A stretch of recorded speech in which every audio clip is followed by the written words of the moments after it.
What's up, guys? Today I'm gonna teach ya how to make French bread. First step, take a tablespoon of yeast, 2 cups of warm water, and mix it to get the yeast activated for the dough.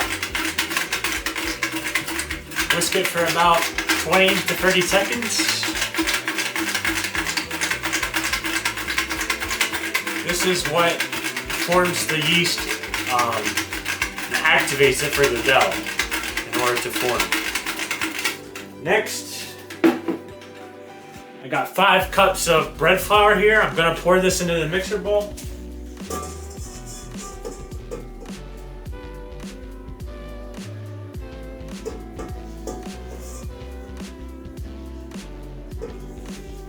Now, as you're pouring this amount of bread flour into the mixer bowl, pour it slowly, because if you lose half of the bread flour, your dough's not going to be right. So,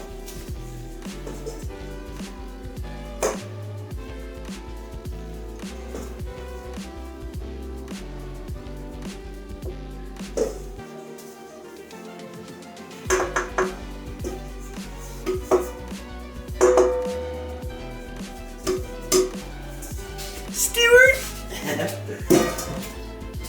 take you the dish. Now for this dough, you're going to combine all the ingredients in the mixer bowl at the same time.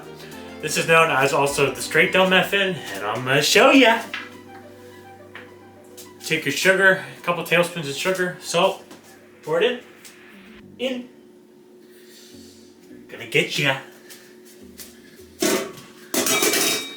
Alright, next what you guys want to do, yeah buddy, you're going to want to use a dough hook for this because it's bread dough. It's not a cupcake.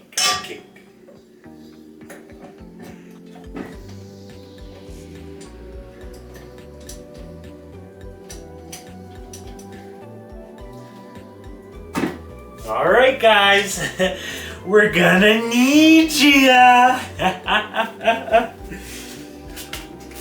Take this whisk out of here. Alright. Pour the activated yeast into the bowl.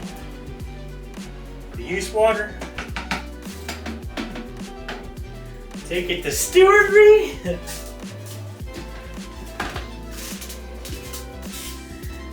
Next step, gonna mix ya.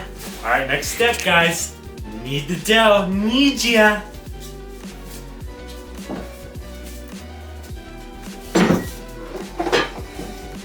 Turn the mixer on low speed.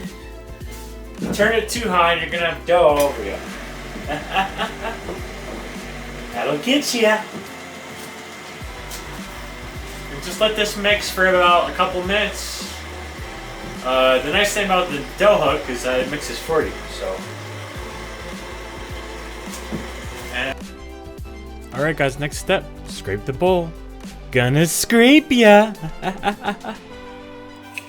Alright guys, next step, once your French bread dough has been kneaded, put it in a lightly oiled bowl, with like a splash of extra virgin olive oil. Cover it with plastic wrap or aluminum foil, I'm using a towel because I'm out of those, and let it proof or ferment until it doubles in size, about 1 hour. Just let it sit in there for about an hour. What's up guys, next step, you're gonna divide the dough in half with a bench scraper. You're gonna portion them out into mini baguettes. Now I'm rolling mine out super thin in this instance because I'm gonna cut these into little croutons, little small cubes of bread eventually for my Wisconsin cheddar cheese and beer soup, which I'll be uploading soon. So this is as a guide, but if you want to make them into big loaves, just make them a little bigger. And yeah.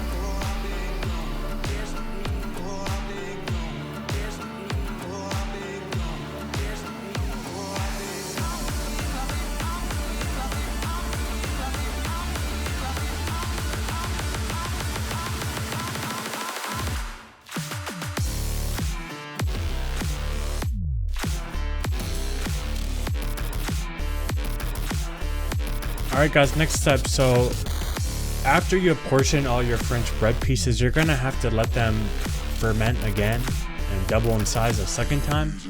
That's part of the proofing process for bread. Once they have doubled in size, like mine here, as they've already doubled, you're gonna score the loaves with either like a small scoring knife or a very small knife. And basically, you're just gonna cut like little marks into it. You're not gonna cut through the dough. You're just gonna make like little indents. And this is gonna help to not only make the bread look better, but also look more professional. And scoring is a great thing to do. And yeah, after you score it, put them on a sheet tray. If you have a commercial size oven, put them on a large sheet tray. Otherwise, yeah. And you're gonna put some cornstarch at the bottom of the tray. This is gonna help to make the bread nice and crispy. Yeah. Also, another thing to note, guys, whenever you're rolling out French bread, whenever you're portioning it, and whenever you're scoring, doing all this, some people will tell you in YouTube videos to flour the work surface. Do not flour the work surface. You're actually not supposed to for French bread. There's a specific reason as to why you don't flour the work surface for this type of bread. But I don't remember exactly what it is. But yeah, for all other bread like others, like focaccia and stuff, when you're rolling out the dough to knead it to help portion it, then you can flour. But for this, for French bread, do not flour your work surface when you're rolling it out. It might ruin the bread. Alright guys, after you scored your bread, last step. Open the oven. Preheat it to 400 degrees Fahrenheit. And bread in.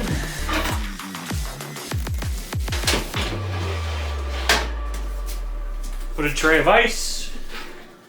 Take a tray of ice. Underneath, hot. Alright guys, while that bread is in the oven, melt some butter. Just put a stick in, let it melt. And I'll show you guys next step. Alright guys, so once your French bread is cooked, it should be a nice caramelized color, but not burnt. Looking for a nice tap on it.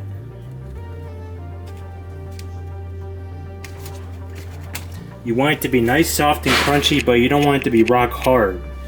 If it's rock hard, that means it's overcooked. Looks about right. Take a brush and mix it in the butter and gently brush the finished loaves with butter. Be generous with the butter. Alright guys, butter, yeah. Now last step, once they cool, don't forget, taste test.